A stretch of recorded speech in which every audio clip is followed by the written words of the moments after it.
আসসালামু আলাইকুম। শুরু করছি চ্যানেল আই জনপদের খবর, সাথে আছি আমি আনিকা জাহিন। এখনকার এই সংবাদ আয়োজন একই সঙ্গে চ্যানেলের ইউটিউব চ্যানেল এবং চ্যানেলের ওটিটি প্ল্যাটফর্ম আই স্ক্রিনে লাইভ স্ট্রিম হচ্ছে। যাচ্ছি বিস্তারিত সংবাদে। কুমিল্লা নগরীতে কুমিল্লা বিশ্ববিদ্যালয়ের এক ছাত্রী ও তার মায়ের মরদেহ উদ্ধার করা হয়েছে। ভোরে নগরের কালিয়াজুড়ি খেলার মাঠের পাশে একটি ভবনের দ্বিতীয় তলা থেকে তাদের মরদেহ উদ্ধার করা হয়। পুলিশের প্রাথমিক ধারণা তাদের হত্যা করা হয়েছে। কুমিল্লা প্রতিনিধির পাঠানো তথ্য ও ভিডিও চিত্রে আল মুকসিদের রিপোর্ট। সোমবার সকালে কুমিল্লা নগরীর কালিয়াজুড়ি এলাকার একটি ভাড়া বাসা থেকে মা ও মেয়ের মরদেহ উদ্ধার করে পুলিশ। তারা হলেন কুমিল্লা বিশ্ববিদ্যালয়ের শিক্ষার্থী সুমাইয়া আফরিন ও তার মা তাহমিনা আক্তার। আমার ছোট বোনের রুমেও গেছে, গিয়ে দেখে যে তখন হাত শক্ত সে নাই, তখন সে আর তখন আমার কাছে দৌড় দিয়ে বলার সময় আমার যখন একটু উপর হয়েছিল যে একটা মানুষ নর্মালি ঘুমিয়ে থাকলে যে কাছ থেকে যে বোঝা যায় না, সে আসলে তার মুখের চেহারা চেনা যায় না, এরকম একটা অবস্থা ছিল। তখন মুখটা যখন এরকম আমরা করলাম ধরে দেখি তখন চোখে আর ঠোঁটে আর তখন একটু রক্ত ব্লাডের চিহ্ন এবং হাতেটাতে একটু একটু ছোপ ছোপ দাগ একটু আছে। তবে বাড়ির মালিক জানিয়েছে সিসি ক্যামেরার ফুটেজে একজন ব্যক্তিকে রোববার দিনের বেলা তাদের বাসায় আসা যাওয়া করতে দেখা গেছে। সিসি ক্যামেরাতে দেখলাম 8টা তাদের বাসাতে একজন লোক ঢুকছে, উপরে উঠছে, সে আর বেরোয় নাই। আবার সে 11টা20 বেরোইছে, আবার 11টা34 আবার ঢুকছে, অর্থাৎ এটা তাদের পারিবারিক লোক ছিল। এই লোকই একজন ঢোকা বসা, কারণ তারা কেউ সাথে তারা প্রচন্ড কনজারভেটিভ, আমার সাথে কখনো কথা বলে না তারা। প্রাথমিকভাবে একে হত্যাকাণ্ড উল্লেখ করে পুলিশ জানিয়েছে হত্যার কারণ ও কারা জড়িত তা খতিয়ে দেখা হচ্ছে।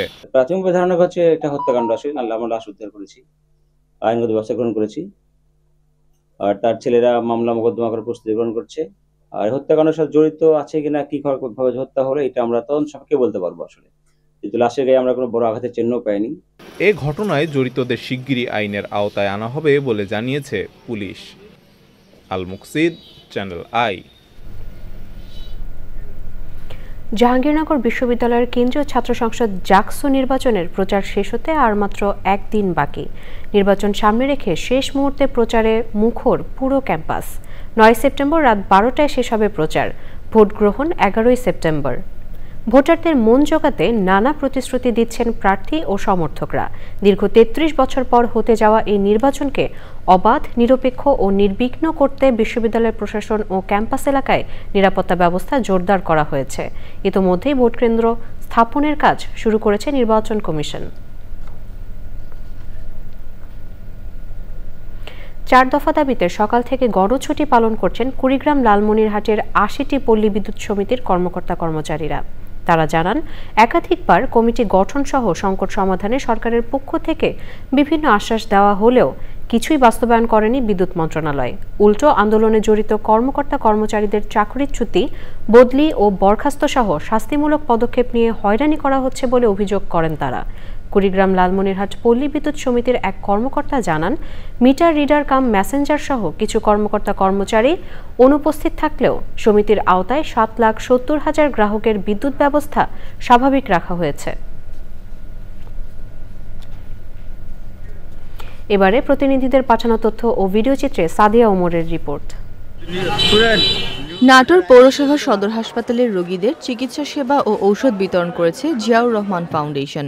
উপস্থিত ছিলেন জেলা সিভিল সার্জন ডাক্তার মোহাম্মদ মুক্তাদির আরেফিন। নরসিংদীতে আমদিয়া ইউনিয়নের 9 নম্বর ওয়ার্ড বিএনপি ও অঙ্গ সংগঠনের উদ্যোগে আলোচনা সভা ও কর্মী সভা হয়েছে। প্রধান অতিথি ছিলেন নরসিংদীর শহর বিএনপির সাবেক সভাপতি বাবুল সরকার। কুড়িগ্রামের উলিপুরে বিএনপির সদস্য সংগ্রহ ও নবায়ন কার্যক্রম শুরু হয়েছে। উদ্বোধন করেন বিএনপির রংপুর বিভাগের সহ সাংগঠনিক সম্পাদক আব্দুল খালেক। বিএনপির 47তম প্রতিষ্ঠা বার্ষিকী উপলক্ষে ঝালকাঠিতে র্যালি ও সমাবেশ হয়েছে। র্যালির নেতৃত্ব দেন বিএনপির কেন্দ্রীয় নির্বাহী কমিটির ধর্ম বিষয়ক সম্পাদক রফিকুল ইসলাম জামাল ও সহ সাংগঠনিক সম্পাদক মাহবুবুল হক নান্নু।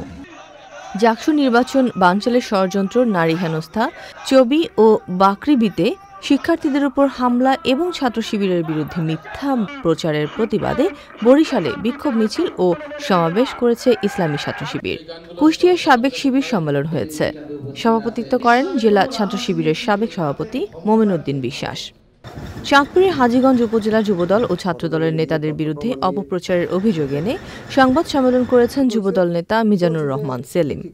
নরসিংদীর মাধবদীতে অটোরিকশা চালক রমজান আলীর হত্যাকারীদের দ্রুত গ্রেপ্তার ও শাস্তির দাবিতে মানববন্ধন করেছে নিহতের পরিবার ও এলাকাবাসী। এ সময় নিহত রমজানের ভাই, স্ত্রী, সন্তান সহ এলাকাবাসীরা উপস্থিত ছিলেন। নোয়াখালীর হাতিয়ায় চেয়ারম্যান হাটে বিআইডব্লিউটি এর পল্টন দিয়ে পণ্য উঠানামায় বাধা সৃষ্টির অভিযোগে মানববন্ধন করেছে ঘাটের শ্রমিকরা। একই অভিযোগে সংবাদ সম্মেলন করেন চেয়ারম্যান ঘাটের ইজারাদার আমিনুল ইসলাম মতিন। শেরপুরে এসএসসি দাখিল ও সমমান পরীক্ষায় জিপিএ 5 প্রাপ্ত কৃতি শিক্ষার্থীদের সংবর্ধনা ও সম্মাননা দিয়েছে ইসলামী ছাত্র শিবির। মানিকগঞ্জের হরিরামপুরে সহকারী শিক্ষিকা শাম্মী সুলতান ও তার স্বামী জিয়াউর রহমান জনের শাস্তির দাবিতে মানববন্ধন করেছে ভুক্তভোগীরা। তাদের বিরুদ্ধে হয়রানি ও নির্যাতনের অভিযোগ এনে মানববন্ধন করে এলাকাবাসী ও ভুক্তভোগী। শিক্ষা হোক বিশ্বজয়ের পথ, এমন স্লোগানে শেরপুরে প্রথমবারের মতো অনুষ্ঠিত হয়েছে ইন্টারন্যাশনাল এডুকেশন এক্সপো 2025। উদ্বোধন করেন শেরপুর প্রেস ক্লাবের কার্যকরী সভাপতি সাংবাদিক রফিক মজিদ। Sadia Omar, channel I. বাগেরহাটে 4টি সংসদীয় আসনের মধ্যে একটি কমিয়ে 3টি আসন করে নির্বাচনী সীমানার চূড়ান্ত গ্যাজেট প্রকাশের প্রতিবাদ এবং 4টি আসন বহাল রাখার দাবিতে সকাল সন্ধ্যা হরতাল করছে সর্বদলীয় সম্মিলিত কমিটি।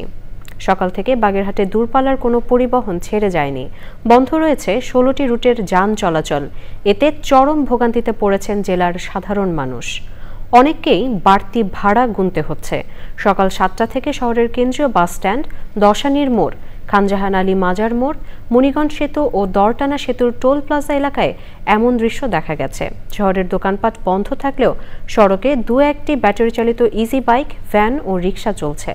জেলা নির্বাচন অফিস, জেলা প্রশাসকের কার্যালয় ও জজ আদালতে আইন শৃঙ্খলা রক্ষাকারী বাহিনী রয়েছে। বকেয়া বেতনের দাবিতে গাজীপুরের বাসন এলাকায় ঢাকা ময়মনসিংহ মহাসড়ক আধা ঘণ্টা অবরোধ করে বিক্ষোভ করেছেন আলিফ ইন্ডাস্ট্রিজ লিমিটেডের শ্রমিকরা।